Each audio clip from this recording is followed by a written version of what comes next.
Vamos imaginar o seguinte, você está em uma sala cheia de executivos e produtores. Eles estão prontos e dispostos a ouvir o que você tem a dizer e, no caso de gostarem de sua ideia, te ajudar financeiramente. Shut up and take my money. A ideia que você tem consiste em produzir uma peça teatral em formato musical.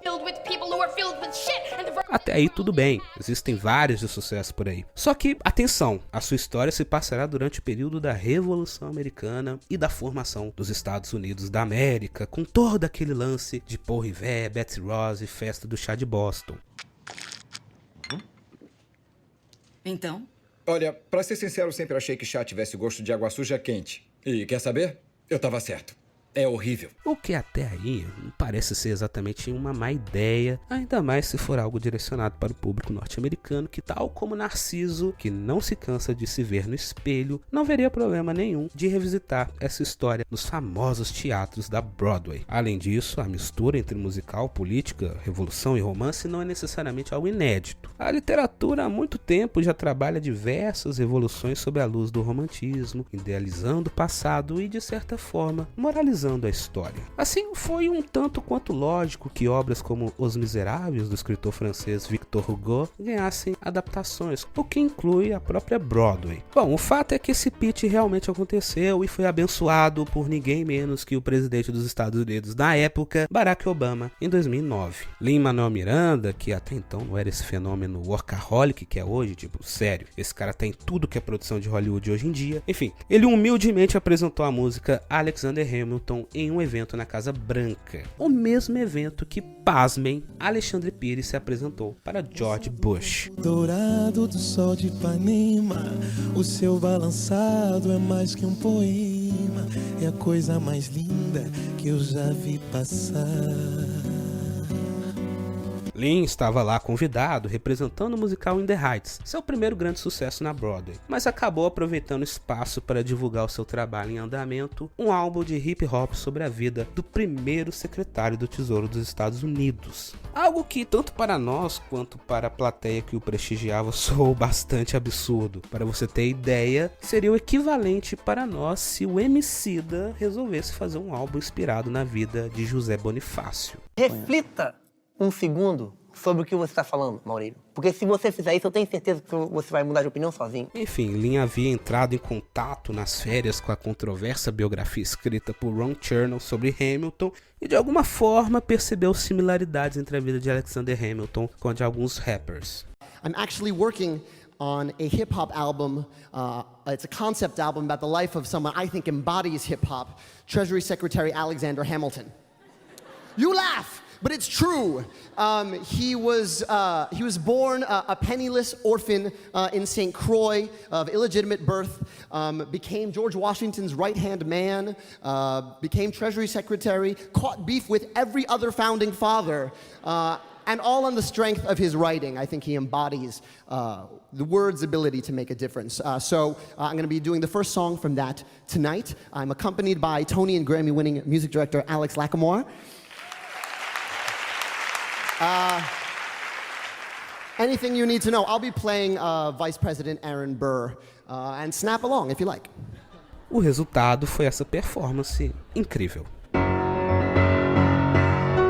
How does a bastard orphan son of a whore and a Scotsman dropped in the middle of a forgotten spot in the Caribbean by providence, impoverished in squalor, grow up to be a hero and a scholar? The $10 founding father without a father got a lot farther by working a lot harder, by being a lot smarter, by being a self-starter. By 14, they placed him in charge of a trade and charter, and every day while slaves were being slaughtered or carted away across the waves, our Hamilton kept his guard up. Inside he was longing for something to be a part of. The brother was ready to beg, steal, borrow, or barter. Then a hurricane came, devastation reigned, and our man saw his future dripping down the drain. Put a pencil to his temple, connected it to his brain, and he wrote his first refrain, a testament to his pain. Well, the word got around, they said this kid is insane, man. Took up a collection just to send him to the mainland. Get your education, don't forget from whence you came, and the world is gonna know your name. What's your name, man? Alexander Hamilton. My name is Alexander Hamilton. There's a million things I haven't done. But just you wait, just you wait. Bom, depois dessa apresentação, o que era apenas uma ideia acabou ganhando forma. Ao invés de Lynn produzir uma simples mixtape, o projeto acabou se tornando algo maior. Com a ajuda do maestro e diretor musical Alex Lacamoire, a história da Revolução Americana e do primeiro secretário do Tesouro dos Estados Unidos, Alexander Hamilton, foi aos poucos se transformando numa superprodução para os teatros de Nova York.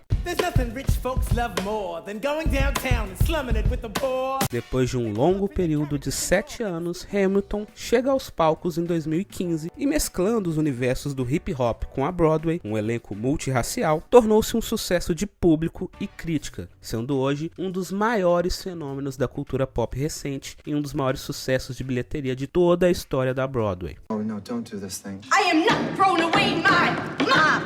I am not throwing away my mom. Hey yo, I'm just like my auntie, her name is also Betsy, and I'm not throwing away my mom. A peça é bastante historicamente precisa, refletindo o trabalho do Chernow, que foi chamado para participar como consultor histórico do espetáculo. Algumas imprecisões históricas permanecem, mas com um propósito narrativo, como essa cena em que se encontram vários revolucionários numa taverna, algo que nunca aconteceu.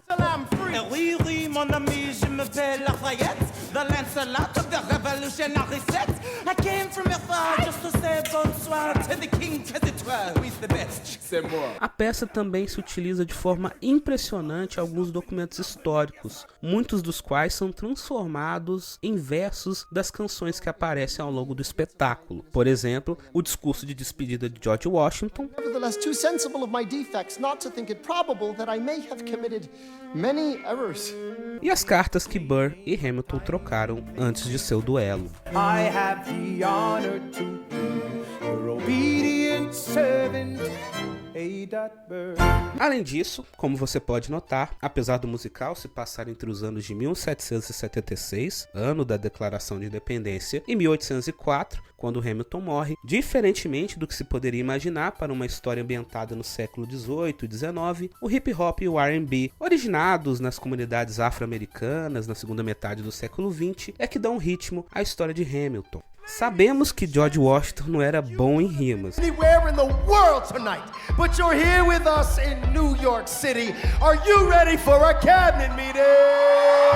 Mas o que é válido aqui é se perguntar o motivo de utilizar a cultura hip hop nesse musical. Acho que podemos de início dizer que tal escolha quebrou toda a formalidade que circunda as imagens mitificadas dos pais fundadores, aproximando-os da humanidade de sua plateia e ao mesmo tempo envolvendo o público em uma linguagem extremamente popular. Sem dúvidas é uma escolha comercial, mas também tem seu crédito estético. O hip hop é uma forma de expressão artística muito politizada. Desde o seu surgimento nas comunidades urbanas nos Estados Unidos, principalmente nas décadas de 70 e 80, o hip hop tem sido uma voz para as questões sociais e políticas. É um estilo revolucionário que, para os produtores do musical, combina com uma peça que retrata um movimento de ruptura entre colonizadores e colonizados. Porém, como todo fenômeno pop, o seu impacto cultural foi enorme. E sendo assim, cabe levantar alguns debates interessantes, uma vez que, mesmo se tratando de um musical, Hamilton lida com um passado que é muito presente no dia a dia do estadunidense. O musical lida com símbolos fortes da história nacional dos Estados Unidos, como é o caso da figura dos pais fundadores, ao mesmo tempo que busca enfatizar o papel da imigração na formação da nação, em tempos de forte propaganda anti-imigração por parte da direita não só estadunidense como global. Ao mesmo tempo, Hamilton,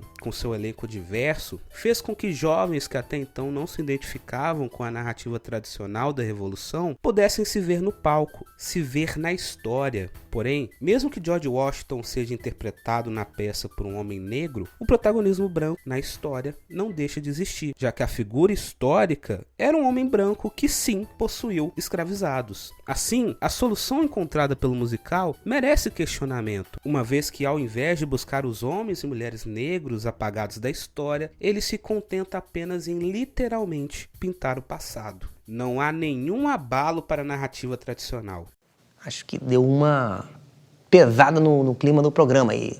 Bem, São essas e outras questões que serão discutidas ao longo desse vídeo, que vai ser longo, já estou avisando. Então, se você estiver curtindo, não se esqueça de deixar o like, e se você não é inscrito, faça favor de dar essa moral pra gente. Vamos falar sobre o musical Hamilton e o papel da imigração na formação dos Estados Unidos.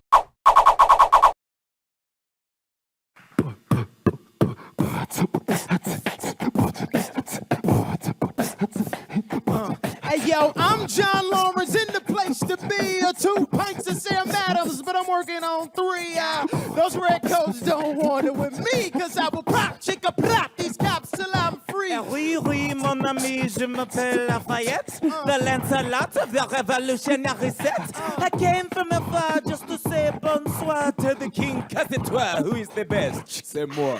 Brah, brah. I am Hercules Mulligan, up in it, loving it. Yes, I heard your mother say, come again. Lock up your daughters and horses. Of course, it's hard to have intercourse over 4 sets of corsets. Oh, no more sex. Pour me another brew, son. Let's raise a couple more to the revolution. Well, if it ain't the Prodigy or Princeton College, Aaron Burr, give us a verse, drop some knowledge. Good luck with that, you're taking a stand. You spit, I'ma sit. We'll see where we land. Burr, the revolution's imminent. What do you stall for? If you stand for nothing, Burr, what do you fall for? Ooh, who are you? Who are you? Who are you? Who is this kid? What's he gonna do? Hamilton acompanha a história de Alexander Hamilton, um dos pais fundadores dos Estados Unidos da América, pela tradição política e pela historiografia norte-americana. A importância desses tais pais fundadores e o porquê desse título advém dos papéis que eles desempenharam durante a Revolução e a consolidação dos Estados Unidos, seja pela criação de documentos históricos importantes, como a Declaração de Independência e a Constituição, seja pela liderança exercida durante e depois da Guerra de Independência. Esses homens costumam ornar grandes monumentos e algumas notas de dólares, marcando a memória social e o cotidiano americano. Segura a porta, por favor. Oh. Obrigado. Oh, olá. Olá. Tá usando fio dental? O quê? Porém, é curioso, ainda mais para nós brasileiros, a escolha de Hamilton como protagonista de uma história sobre a independência americana. Não que ele não tenha participado do processo, ao contrário, serviu como assistente de George Washington durante a Guerra Revolucionária. Porém, sabe-se que até a estreia do musical, Alexander Hamilton era um personagem histórico nada marcante no imaginário popular. Pensa comigo, temos vários filmes e séries sobre a Revolução Americana, mas em quase nenhum deles Alexander Hamilton aparece com destaque. Ou seja, dos pais fundadores, Hamilton acaba sendo o de menor prestígio. E olha que até John Adams teve sua própria minissérie. Arrogant, anti-charismatic, national embarrassment known as President John Adams. Shit. The man's irrational. He claims that I'm in league with Britain in some vast international intrigue. Bitch, please! You wouldn't know what I'm doing. You're always going berserk. You never show up to work. Give my regards to Abigail next time you write about my lack of moral compass. At least I do my job up in this rumpus. Lines behind me, I lost it again. Well, the president lost it again. Such a rough life. Better run to your wife if the boss is in Boston again. Let me ask you a question. Who sits at your desk when you're in Massachusetts? They were calling you a dick back in 76, and you haven't done anything new since. You nuisance, with no sense. You'll die of irrelevance. Go ahead, you can call me the devil. You spot him, I love you. You spy malevolence. Say hi to the Jeffersons and spies all around me. Maybe they can confirm. I don't care if I kill my career with this letter. I'm confining you in one term. Sit down, John, you fat motherfucker. Muitos o conheciam apenas como o cara da nota de $10, que, de tão pouco conhecido pelas pessoas, chegou-se a discutir a substituição de seu rosto pelo de Harriet Tubman, uma histórica líder abolicionista, o que não foi pra frente em parte justamente pelo sucesso do musical. Pior para Andrew Jackson, que irá abandonar seu posto cativo na nota de $20. Se fudeu, o problema é seu. Se fudeu, o problema é seu. Mas falando da figura histórica em si, Hamilton, além de ter participado ativamente na Guerra de Independência, teve, logo após a vitória sobre os ingleses, grande importância nas discussões a respeito do que deveria ser a Constituição americana, defendendo uma centralidade maior do Estado, além de ter sido um dos principais fundadores do atual sistema financeiro dos Estados Unidos, sendo o primeiro secretário do Tesouro do país e fundador do primeiro banco da então jovem nação. Ao longo de sua trajetória pessoal e política, ele interagiu, para dizer o mínimo, com diversas outras personalidades desse grupo inicial de heróis americanos. Estou aqui fazendo aspas gigantes. Grupo esse composto por George Washington, John Adams, Thomas Jefferson, James Madison, todos presidentes respectivamente. Claro que grande parte dessas informações são dadas logo de cara no musical, no número de abertura intitulado Alexander Hamilton, em que os personagens que passaram pela vida do pai fundador fazem um resumo de sua história, desde sua infância na Ilha Neves até sua morte em Nova York, em um duelo com seu adversário histórico Aaron Burr, que é quem, na voz de Leslie Odom Jr., começa o musical.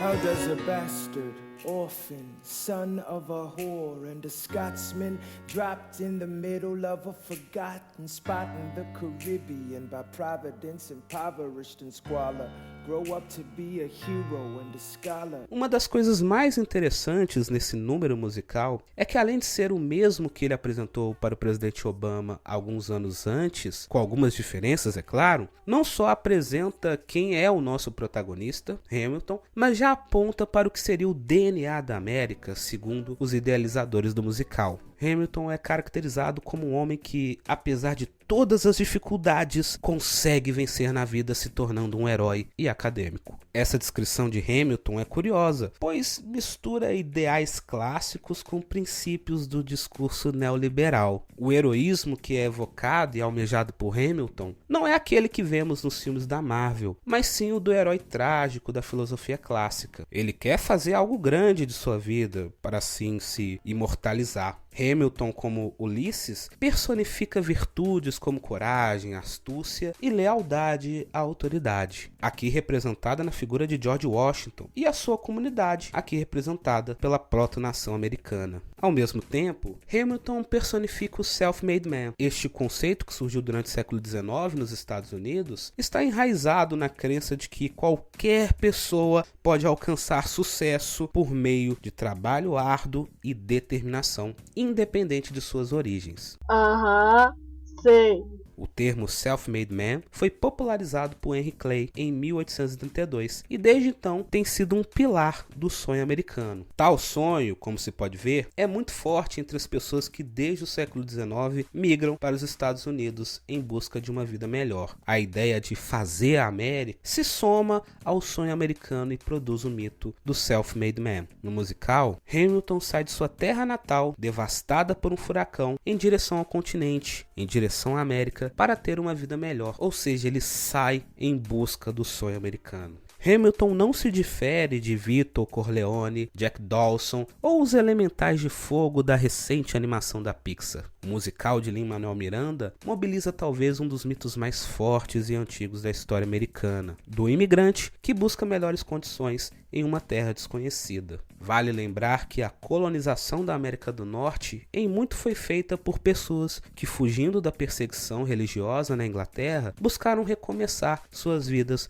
no Novo Mundo. Porém, tanto a ideia de herói trágico quanto do self-made man são problemáticas. E hoje, obras que trazem tais tropos buscam fazer uma reflexão crítica. Afinal de contas, o sonho americano era um produto importante para a propaganda americana em um momento da história em que os Estados Unidos precisavam de mão de obra e ao mesmo tempo queriam se provar como a melhor nação do mundo. A verdade é que a vida dos imigrantes na América nunca foi fácil, e a figura de um indivíduo que chega aos Estados Unidos e vence é a exceção que comprova a regra. Essa visão de que os Estados Unidos são uma nação formada e nascida de imigrantes é o condutor moral do musical e o que orienta a própria escolha do elenco, que não visa uma abordagem historicamente correta, mas a representação da nação multiétnica que os Estados Unidos são hoje. O problema é que o musical não desconstrói o mito do sonho americano e nem do self-made man. Pelo contrário, em vários momentos o reforça. Talvez o envolvimento de Lin-Manuel Miranda, que não só idealiza o projeto como também interpreta o protagonista, explique isso. Lin é de família de origem porto-riquenha uma ilha. Seus pais foram em busca do sonho americano que Lin hoje vive, sendo uma das figuras mais importantes da indústria cultural da atualidade. Ele próprio é um self-made man. Entretanto, no exato momento em que este vídeo está sendo lançado, vemos políticos em várias partes do mundo tratando imigrantes como terroristas. E mesmo na época em que o musical fez sua estreia, a pauta sobre imigração estava em jogo. Donald Trump foi eleito prometendo construir um muro na fronteira com o México. Então, há também uma nuance no valor que o musical dá para a imigração, que à luz dos ataques de políticos e civis para com imigrantes e seus descendentes, um musical que relembra aos estadunidenses suas origens heterogêneas tem seu valor, tem sua importância. Vale saber se essa mensagem de valorização do imigrante não é apagada pelas besteiras neoliberais. Immigrants, we get the job done.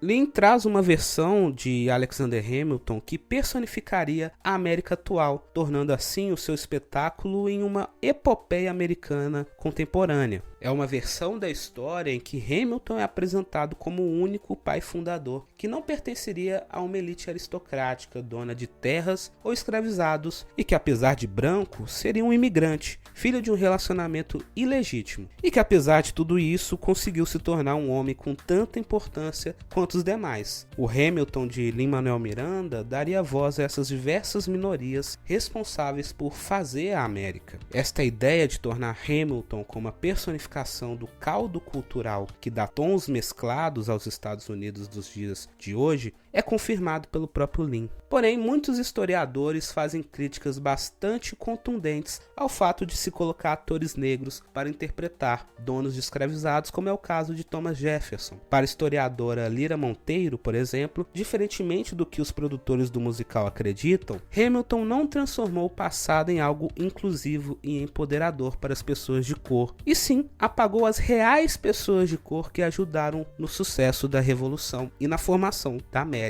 I'm going to go back a little bit to my original article, which is titled Race-Conscious Casting and the Erasure of the Black Past in Lin-Manuel Miranda's Hamilton. And this piece was originally is primarily concerned with how, underneath all of the subversive artistic choices, the musical promotes what some public historians have called the exclusive past. That is to say, a past in which the only people who did anything of importance were wealthy white men, and a past that therefore belongs more to white men than to anyone else. Lin-Manuel Miranda's Hamilton does nothing to challenge this understanding of the past. In fact, it kind of does the opposite. And it's easy to miss the fact that there is not a single black character in the show because there are so many black and brown bodies on the stage. A lot of discussion surrounding the play, including by black cast members, suggests that the play is generous in allowing black and brown people to identify with a history that on some level isn't really theirs, presumably because their ancestors weren't a part of it. One of the early taglines used to promote the musical, for example, ran, quote, "This is the story of America then, told by America now." America then did look like the people in this play. New York City, where most of the play takes place, for example, was 14% black during the Revolutionary era, and there were slaves in nearly every wealthy household. This means that every scene in the play contained an opportunity for a black or enslaved character to appear. Similarly, the musical erases the role of the thousands of black soldiers who fought in the Revolutionary War, including a man named Cato, who was enslaved by Hercules Mulligan, one of the main characters in the first act of Hamilton, and who actually performed some of the acts of spying on the British that Mulligan takes credit for in the musical. Not to mention that the financial system that is described as a work of genius that was created by Alexander Hamilton was built on the bodies and labor of enslaved people of color. Então, muito do que me encanta em Hamilton está nessa dubiedade na forma como podemos encarar essa obra. De um lado, temos uma valorização da imigração e dos imigrantes, mesmo que romantizada, mas tal valorização acontece em meio à ascensão de políticos de extrema direita com discursos anti-imigração. Do outro, temos também um exagero no uso de tropos da ideologia neoliberal, reforçando as qualidades de um self-made man e da meritocracia. Porém, acima de tudo, Hamilton é um bom exemplo para nós de como que o nosso olhar para o passado estará sempre orientado pelas questões do nosso presente. Por isso a história é e sempre será reescrita. Por isso, ao vermos uma produção que lida com o passado, pouco importa saber se algo aconteceu exatamente da forma que é mostrada, mas sim saber por que se optou em mostrar desse jeito e não de outro. Entender as escolhas é algo fundamental ao se analisar um produto cultural. A jornada do musical Hamilton, desde sua concepção até se tornar um fenômeno cultural, é marcada por uma mistura de elementos históricos, artísticos e culturais. Lin-Manuel Miranda, ao apresentar a ideia na Casa Branca em 2009, não apenas imaginou uma peça sobre a vida de Alexander Hamilton, mas também propôs uma reinterpretação do passado americano. O espetáculo, aclamado por seu elenco diverso e abordagem única, celebra a imigração e desafia a narrativa tradicional dos pais fundadores. No entanto, as críticas apontam para as ambiguidades e lacunas na representação histórica, especialmente em relação à escravidão e aos desafios contemporâneos enfrentados por imigrantes. Hamilton assim se destaca como um exemplo intrigante de como a visão do passado é moldada pelas questões do presente, convidando o público a refletir sobre as complexidades da memória histórica e da construção de narrativas e de heróis. Thomas, that was a real nice declaration. Welcome to the present, we're running a real nation. Would you like to join us? Or stay mellow, doing whatever the hell it is you do in Monticello. If we assume the debts the union gets, a new line of credit, a financial diuretic, how do you not get it? If we're aggressive and competitive,